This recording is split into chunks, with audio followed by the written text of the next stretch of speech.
কি হয়েছে বলো? কি হয়েছে বলো মানে? কখন আসছো তুমি? বাসায় কখন আসছো? সেখানে বসে গান শুনতেছো মানে? শ্যাম্পু কই আমার? যার সময় তুমি টাকা নিয়ে যাইনি, শ্যাম্পু কই দিকে আসবো? টাকা নিয়ে যাওনি, সিগারেট তো ঠিকই নিয়ে আসছো। আরে সিগারেট ব্যাগই পাওয়া যায়। মিথ্যা কথা বলো না। তুমি যাওয়ার সময় তোমার মানি ব্যাগে আমি 300 টাকা দেখছি। শ্যাম্পুর বোতলই না নিয়ে আসো, অন্তত দুটো পাতা নিয়ে আসবে না শ্যাম্পুর? কখন দেখছো 300 টাকা? আমি না খেয়াল করে দেখছি, তুমি যেদিন 300 টাকা নিয়ে বাইরে যাও 1 টাকাও ফেরত নিয়ে আসো না, মানি ব্যাগ ফাঁকা কেন? একদিনে 300 টাকা সিগারেট খাওয়া লাগবে? খিদে লাগছে, যাও তো পেছাল না পেরে ভাত দাও, ভাত খাবো। প্লিজ আসো, ভাত খেয়ে আমাকে উদ্ধার করো। শ্যাম্পু নিয়ে আসার কথা মনে থাকে না, বিড়ি নিয়ে আসার কথা ঠিকই মনে থাকে। বিড়ি খোর হচ্ছে।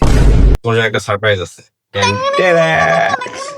কি ওইটা? আর এটা একটা হোমমেড পেঁয়াজের আচার। আসো খেতে খেতে বলি, খিদে লাগছে। আচ্ছা, তুমি তাহলে টাকা নিয়েছে আমার জন্য আচার নিয়ে আসছো, আগে বলবা না? যাই রাগ করলাম। এই পেঁয়াজের আচার, নাম শুনে তো ইন্টারেস্টিং মনে হচ্ছে। প্রথম শুনলাম পেঁয়াজের আচার, খায় দেখা যাক কেমন।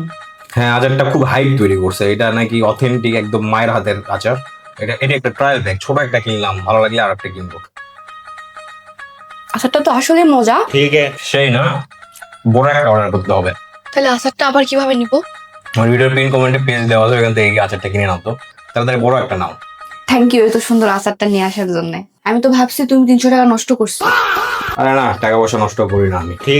আমি না পেজে গিয়ে সব থেকে বড় আচারটা অর্ডার করে দিছি, আমার খুব ভালো লাগছে। টক মিষ্টি ঝাল কম্বিনেশন খুব ভালো লাগছে, থ্যাংক ইউ। তোমার মনে ফোন বাজতেছে, যাও। শুনতে পাচ্ছ না? কে ফোন দিল আবার এই সময়? আবার কে কল দিল? আসসালামু আলাইকুম স্যার, একান্নবর্তী আচার পেজ থেকে আপনাকে স্বাগতম। স্যার, আপনাকে একটা আচার পাঠানো হয়েছিল আজকে ফ্রি, আপনি এখনও সেটার প্রমোশন করেন নাই। তার আগে আপনি নতুন করে আবার একটা আচার অর্ডার করছেন স্যার। আগে প্রমোশন করেন, তারপর আপনাকে আবার ফ্রি দেওয়া হবে স্যার। ওকে ভাই, প্যারা নিয়ে না, প্রমোশন করে দিব, প্যারা নাই, ফ্রি তো পাচ্ছি। আচার তাহলে ফ্রি পাইছো, তাহলে 300 টাকা কি করলা?